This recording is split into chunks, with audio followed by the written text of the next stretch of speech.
and he creates his own offensive chance with that motor. Krejci to Coyle, and the Leafs are mulched again! Hello, welcome, NESN Bruins Podcast. I'm NESN.com's Mike Cole, joined as always by NESN.com's Logan Mullen, who is in his quarantine bunker in the woods, a la, I don't know, somebody, Tim Thomas?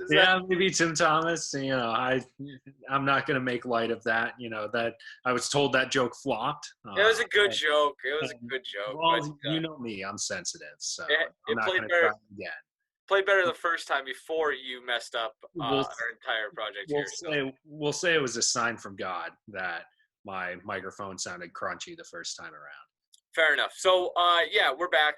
We're here to talk about the Bruins, or at least to the extent which we can talk about the Bruins. Not a whole lot going on.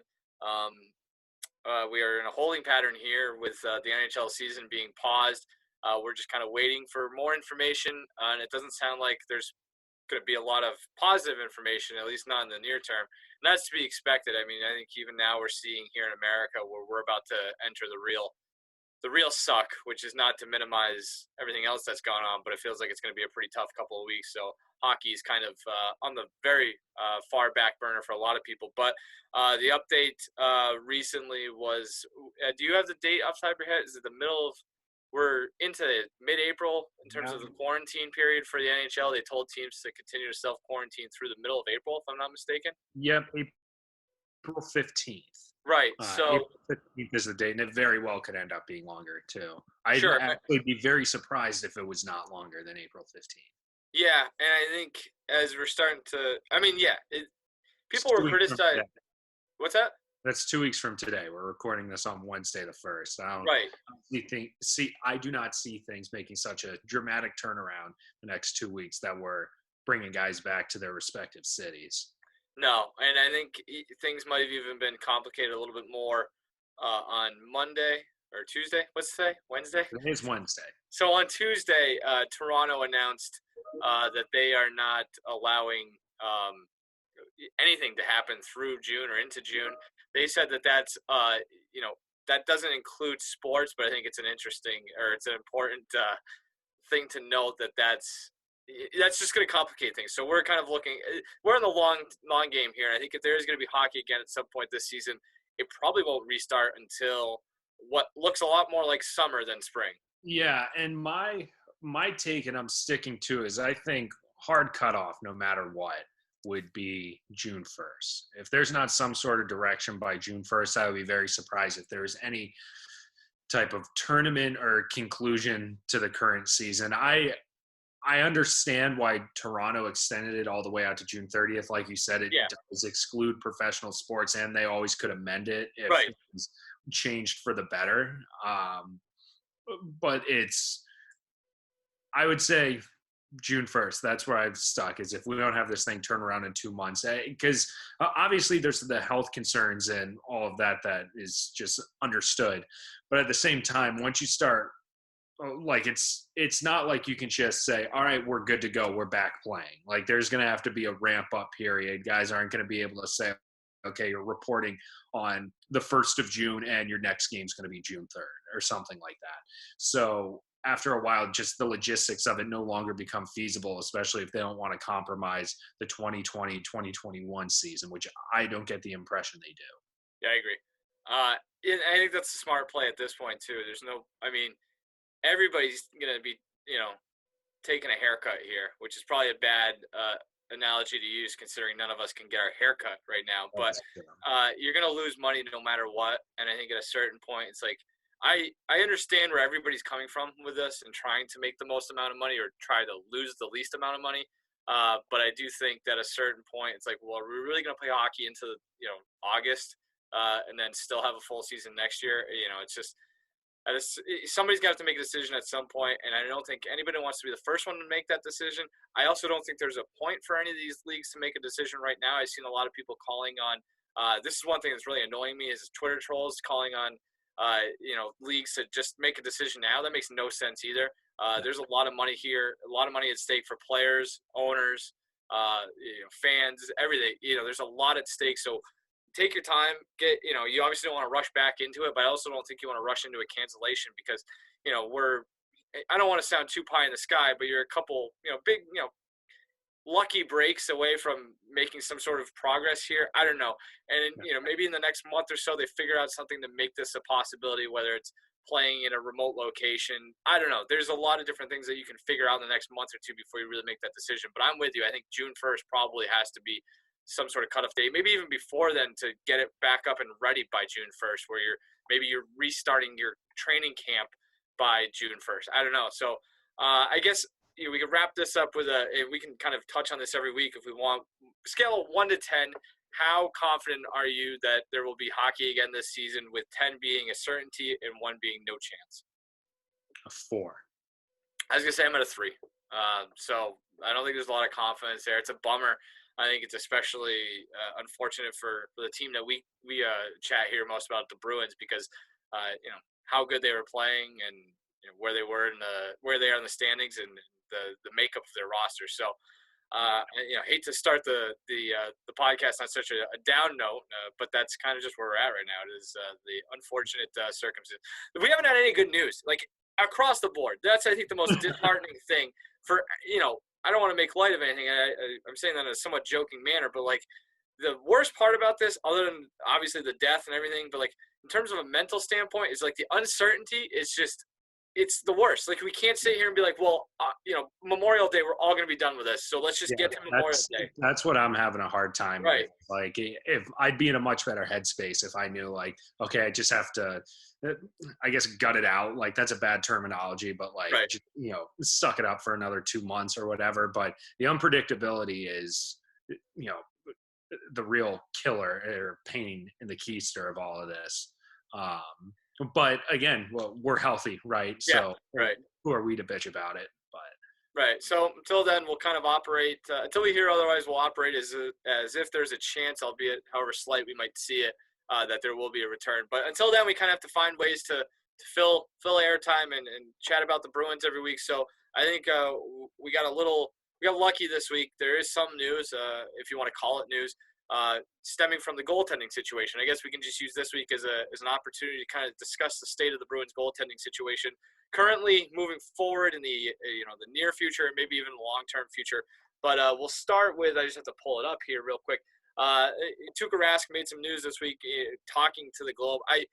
It sounds like Tuukka kind of explained this away eventually, saying he was basically in a rush to get out of the dressing I didn't really get that. I didn't understand that as some sort of like, I would assume, Matt Porter's a responsible reporter. Like I wouldn't get the impression it was like there was some sort of, hint that it might've been off the record or something like that. Like I'm not trying to gaslight Tuukka, but if you're going to talk to a guy, talk to him and know that's going to be on the record. His initial rebuttal, I guess, to that was a little shocking to me. So Tuukka talks to the Globe's Matt Porter and says I have 1 year left in my contract, so we'll see if I even play. I think the insinuation is after the contract is over, and then he admitted that retirement is, quote, always a possibility. And then was it a week later? It was earlier this week. He goes on WEI's Greg Hill show. He says, quote, I haven't made any decisions on any direction yet. Obviously, we're not even playing hockey right now, so that'll be in the future, but it's definitely not on my mind right now. He went on to say, I'm only 34, so it's not too old. Might play another year or two and go from there. So I do think Tuukka basically starts that quote by saying it was a throwaway comment, talking to – he confirms it. Right, and then at the end he says, I might play a year or two and go from there. So I think it's realistic to kind of kick around the idea that we might be nearing the end of Tuukka Rask's road here. And he is – let's see, what is he, 33? He's 33, just turned 33. Just turned 33, yeah. So, he's getting up there in age. I guess goalies and hockey players in general can play late in their 30s, but this is a guy who's made $60 million. He's, experienced various levels of success, and he does, in my limited dealings with him, and just with what you read and what you hear from him, he's a guy who has a lot of interests outside of hockey. He's a guy who doesn't seem like hockey is the one thing that he's thinking about as soon as he wakes up and right before he goes to bed. So I'm not entirely surprised by any of this. And I think it's almost commendable for him to be so forthright with his future. I'm sure the Bruins appreciate it as well. Sure. And this is purely conjecture, but kind of to your point, I don't think we're going to be seeing a whole lot of Tuukka Rask once he retires. And that's his prerogative. Go for it. He's been, Jesus, in the spotlight for the last decade. Like, I'd want to get away too. But I think he's just keeping his options open. And remember when all this stuff started happening, I thought back to when he was at the Winter Classic last year, and he did that off of that walk-off interview with Pierre Maguire, and said that he was like, oh, this might be my last one. Next time I'll probably be up like drinking a beer or whatever. And everybody flipped out about it. And when you think about it in the broad scheme of things, unless you play for the Chicago Blackhawks, there's no guarantee you'll be back at the Winter Classic. I really think he's just a practical person. Exactly. I don't think he's trying to take the Tom Brady approach of being like, oh, finally I can kind of carve my own future. I just think he's like, and again, let's not forget that Tuukka Rask has a history of head injuries. Like, he probably doesn't want to keep messing around with that. And if he doesn't need to keep playing and he feels like there are other interests, why would he not?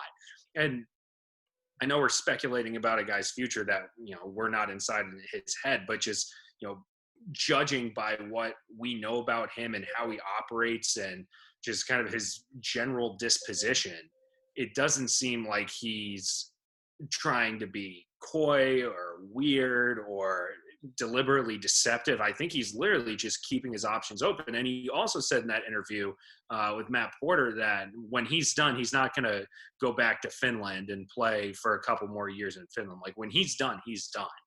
And so I don't know. I mean, assuming he keeps up even remotely the level that he's playing at now, if he decides he wants to keep playing, whether it's in Boston or elsewhere, when his next contract's up, he can get a multi-year deal. That's still going to be pretty good money. It's not going to be whatever his $7 million annual value is or however much it is, but he'll get a pretty decent deal if he wants to play into his late 30s. Yeah. And, one thing I did want – when I was covering the Bruins for 2 seasons, so this was it was the 13 season, coming out of the lockout, and the 13-14 season after that, I was always struck by how honest, and I mean, you see this too if you just watch the post-game show or read the newspaper, how honest Tuukka is with everything. I think this is just another case of that. It's like, it almost gets him in trouble sometimes where he'll just say the first thing on his mind, and he kind of gets away with it for, he just must be that He'll put guys on blast, like maybe not even directly, but he'd be like, what do you want from me? There's nobody cleaned up the rebound. I give him a goal. Like he just says whatever's on his mind at that point. He's a straight shooter. He's not one of these guys, I think, who crafts out what he wants to say. So I do think that he's kind of just like, if 2 years comes up, I'm sitting on $65 million, not a whole lot left to prove, and I feel the tug of home, a little stronger than I did earlier in the career, then I'll go do that. Now, I think he's a guy who would be very much at peace with whatever decision he comes to. Yeah, and real quick, I mean, you and I have talked about this before, but he's a pretty easy guy to take seriously too, because and to trust at his word, because he will be candid about, and this is based largely off of comments about his on-ice performance, but he will be very forthright and very honest and candid. So it's like, whether he's being critical of himself or he actually thinks he did something well, you can typically trust him because he's not typically a guy to BS you.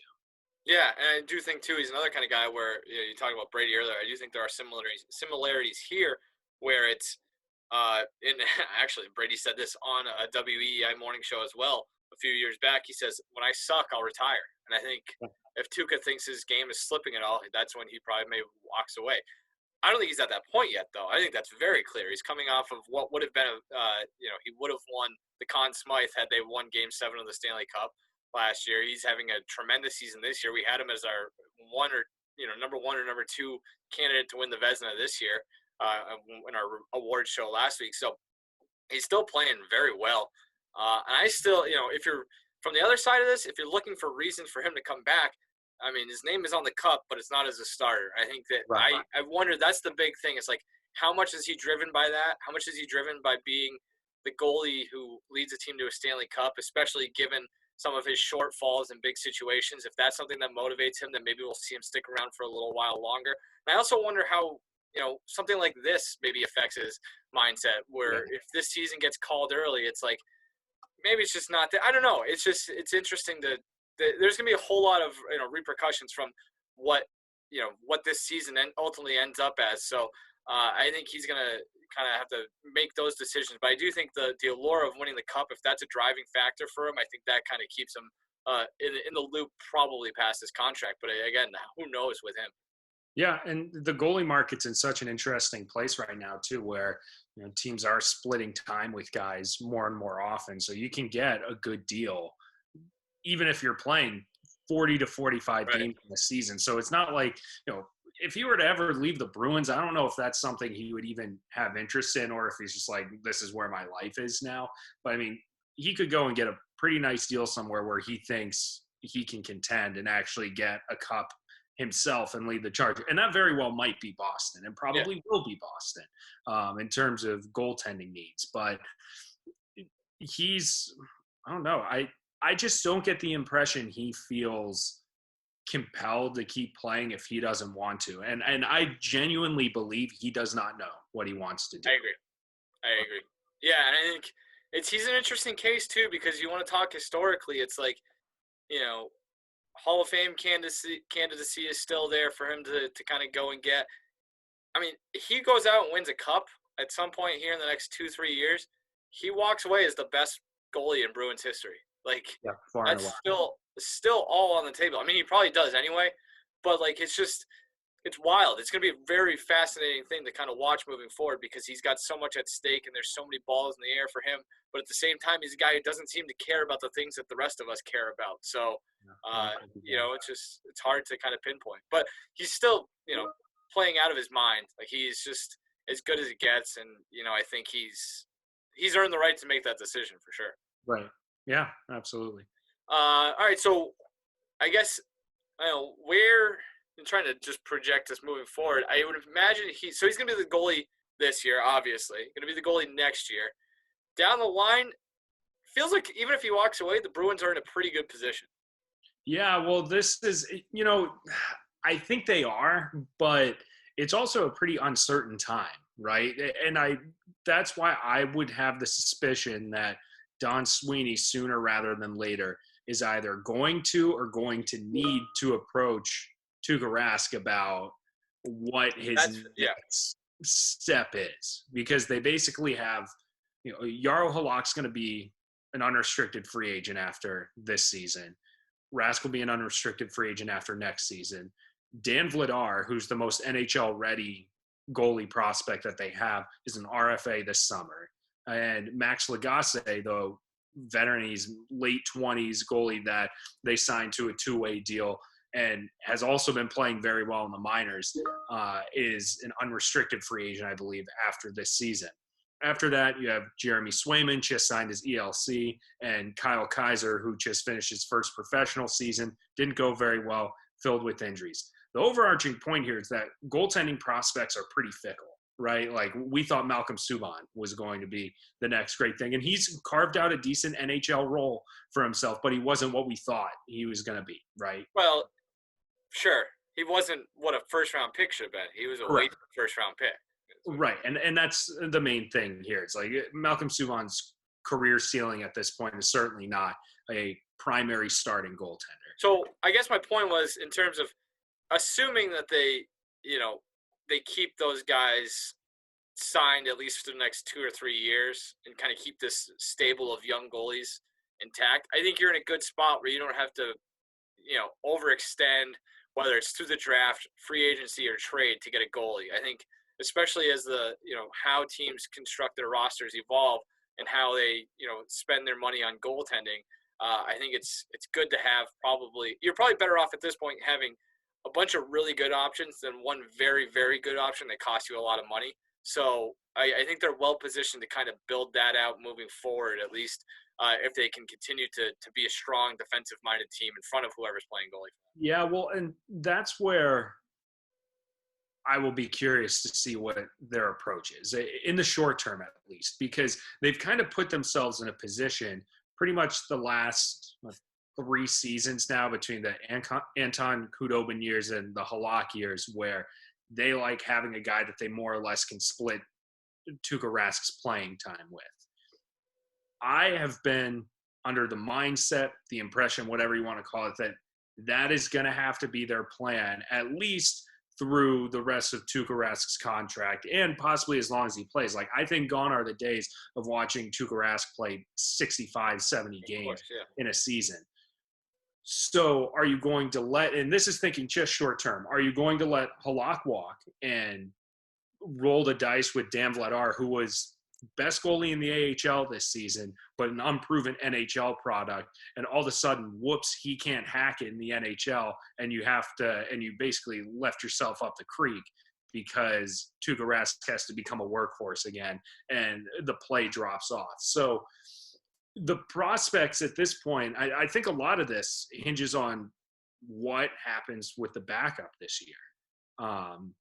And that could impact, I mean, if this situation I just theorized with, Vladar not working out as an NHL goalie, at least in the short term, ends up coming to fruition, I mean, that's going to impact Tuukka Rask's play and potentially the type of contract he could get, but that's going way too far down the rabbit hole. Basically, I think they've put themselves in a position where they can't really gamble with a young goalie as long as Tuukka Rask is there. Like, they have to have some sort of proven commodity there. Sure. Although I'd probably gamble with a young goalie at this point, whether it's Vladar or whatever. But again, it's impossible to say because this conversation would have made a lot more sense 3 months ago when we all thought, the salary cap was going to go up.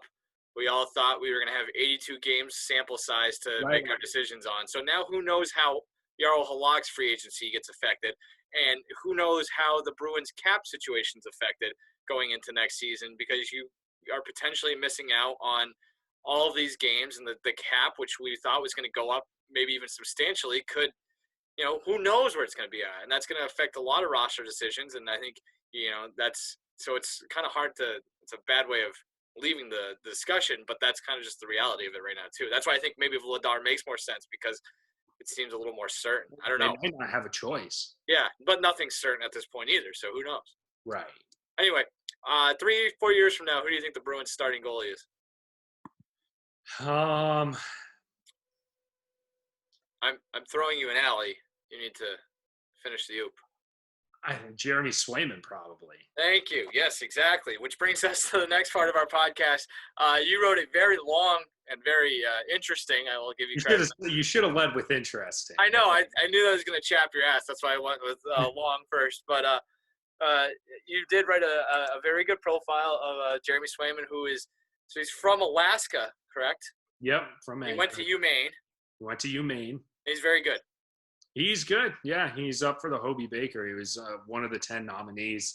He was the Hockey East Player of the Year. He unquestioned first team or a unanimous first team Hockey East or all Hockey East team selection. Pretty sharp career at Maine. I mean, he just finished his junior season and was a 3-year starter and saw a fair amount of shots. He got plenty of attention, got plenty of work. And handled it well. And so now he signed his entry-level contract. So basically, they're going to have a pretty robust pipeline of goalies where it's more or less going to be Vladar, Swayman, and Kyle Kaiser competing, I guess, to be the backup. I mean, there's a chance Swayman and Kaiser are the goalies in Providence next year, and Vladar's the backup. So that makes sense. I like that. That seems like, unless Halak's, who knows? Again, if they return and the Bruins win a Stanley Cup, that changes everything too. Like, it's so impossible to say right now. Because maybe if they do come back, they play some sort of tournament somehow, the Bruins are awarded a Stanley Cup, win the Stanley Cup, then maybe that changes how you approach Halak. And maybe it's easier to let him walk. But if you want to run this thing back one more year, and Halak's market is affected by that, maybe you go that way. But I think, the emergence of Swayman and the potential that he has is why I think I'm a little more optimistic than maybe you are about the future of the goaltending situation here, at least what they have in the cupboard right now. I would say long-term, I'm pretty optimistic about it. I'm just curious to see what they would do in the short term, because if they're not careful, they put themselves in a pinch. Sure. And it's also a little interesting, weird, whatever you want to call it, because there are more and more young goalies getting legitimate run in the NHL. Like you look at Carter Hart, right? He's probably the best example. And for the Bruins, like their goaltending prospects are still very much prospects and young guys. Vladar's only 22 years old, and then Swayman and Kaiser are both 21. Like they don't need to rush if they don't have to. But at the same time, it's like, well, what happens if you bring back Vladar? And it's like, well, you're just going to be mainly the AHL goaltender for the time being. We still want to develop you. And, he plateaus or whatever it is. Like this is, again, forecasting things we can't control. But like they've got time. So I'd say even if I have a little bit of skepticism about the short term, I think long term they're going to be fine. You would think one of the three they're going to hit on. I agree. And that's all it really takes is one, right? Yeah. Your comment about the young goalies made me look it up. Connor Hellebuck is 26 years old. Feels like he's been in the league feels like he's been around 15 years now. Yeah. So Bruins have to hope they have anything close to that in Swayman. Maybe they do, maybe they don't. Go read Logan's story about that. But if you don't want to read the story, or if you want something else in addition to that story, we will now play Logan's interview with Swayman, and it's good. So listen to that. Logan, do you have anything else to add before we get into this, and anything else to add on this week's episode? No, I'm all set. All right, cool. So go listen to that. That'll play right after we're done here. It's Logan's conversation with Bruins goalie prospect Jeremy Swayman, who just signed his entry-level contract after a pretty impressive run at the University of Maine. We will be back again next week to discuss God knows what about the Boston Bruins. Hopefully we're a little bit closer to some sort of return. But until then, stay safe, keep your hands clean, and stay apart from each other, please. We'll talk to you again next week. See you. Obviously, a few different places we could start. It seems like it's been a pretty busy couple of weeks for you. I'll start here. How chaotic, I guess, is the last couple of weeks been between signing your pro contract, being named as a finalist for the Hobie Baker, your season gets suspended, school's done, or at least online. What's the last couple of weeks been like? Yeah, I mean, pretty hard to put one thing on. You can't really single anything out. Everything kind of happened back to back simultaneously. So, definitely a whirlwind experience. It's been tough, but at the same time, global health is important, and we need to make sure we're doing everything to follow the guidelines because we want to get back to playing hockey as soon as we can. Mm-hmm. How disappointing was it that your hockey season kind of ended the way it did, even bearing in mind the global health impact? Yeah, I'd be doing anything I can right now to be playing still. So it's a tough pill to swallow, but again, nobody could have predicted it, and everyone's kind of going through the same thing. So really just keeping my mindset in the moment and enjoying the day is what's going to get me through this. And I know at the end of the day, we're going to play hockey again, and that's what I'm looking forward to. Cool. Now, in terms of your game itself, for anyone that hasn't seen you play before, how would you kind of describe your style of play? Maybe give a little bit of a scouting report on yourself. Yeah, I don't like to talk about myself too much, but I guess, I take pride in my athleticism and my competitiveness. I want to make sure that I'm doing everything I can to do my job and keep the puck out of the net for the guys in front of me to have confidence in their abilities as well. But I take a lot of pride in my skating abilities, making sure I'm staying on my feet, tracking pucks in, and putting rebounds to safe areas. What, over the last 3 development camps that you went to with the Bruins, what was some of the feedback that you had gotten, and how have you kind of applied that to your game going back to Maine?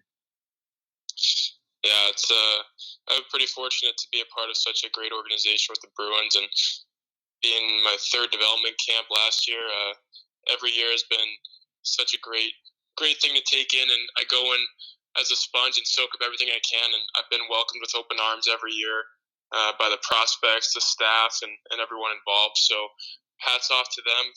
Obviously an incredible organization with a great culture of winning, and I couldn't be more excited to finally be a part of them officially.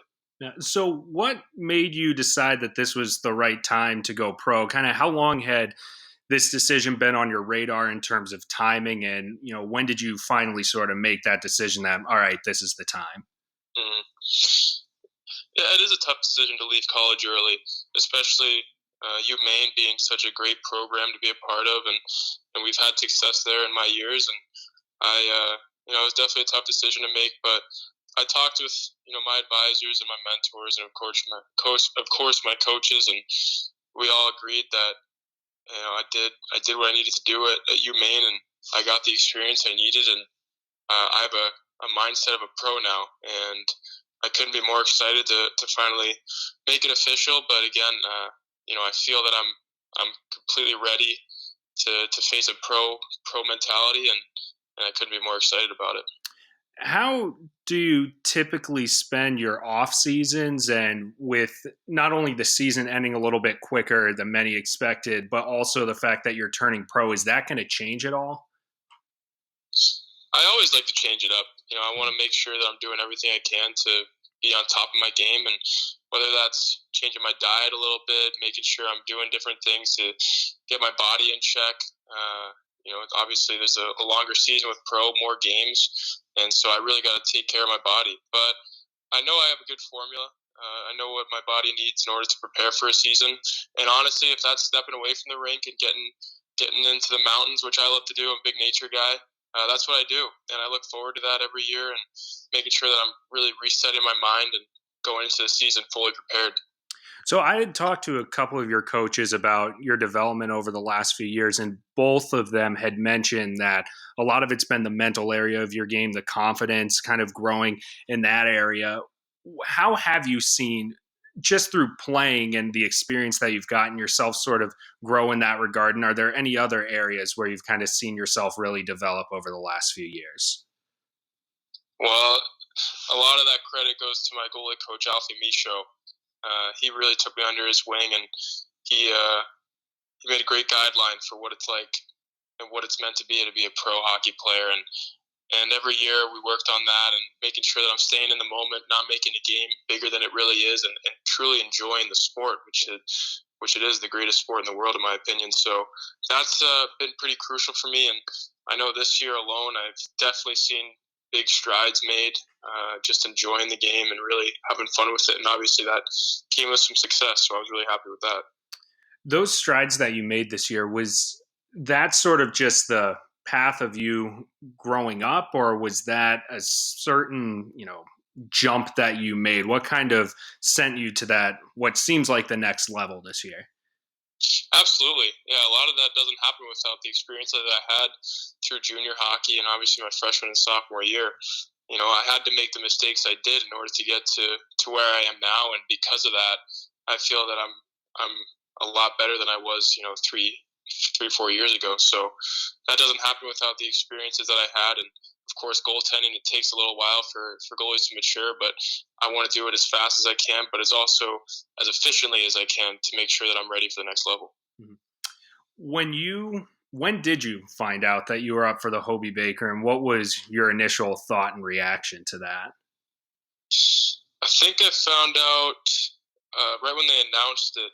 I got a bunch of texts and say congratulations and stuff. So that was a pretty cool experience. I don't like to look at awards as much, as team success, because again, that doesn't happen without the team in front of me.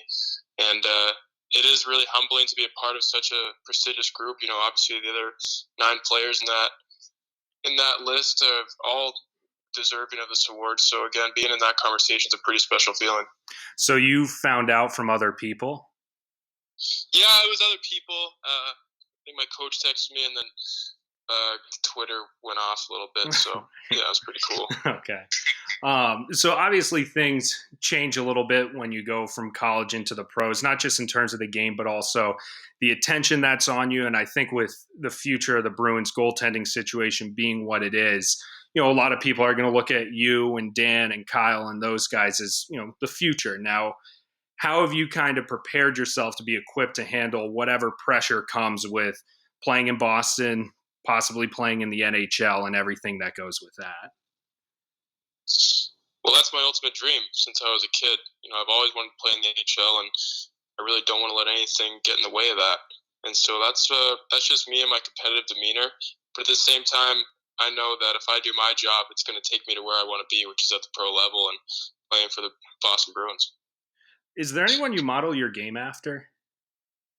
I do. I have a lot of different goalies, but there's no particular one that I want to be just like. I like to soak up everything as like a sponge. So growing up, I like to watch Braden Holtby a lot.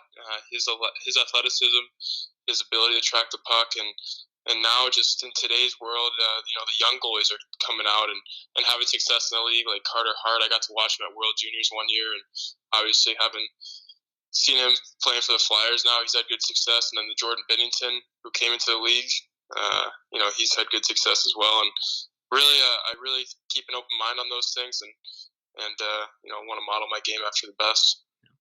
All right, last one, and this has pretty much nothing to do with hockey. Was there any benefit to kind of getting the lay of the land up in Maine and up in New England before you potentially reside here?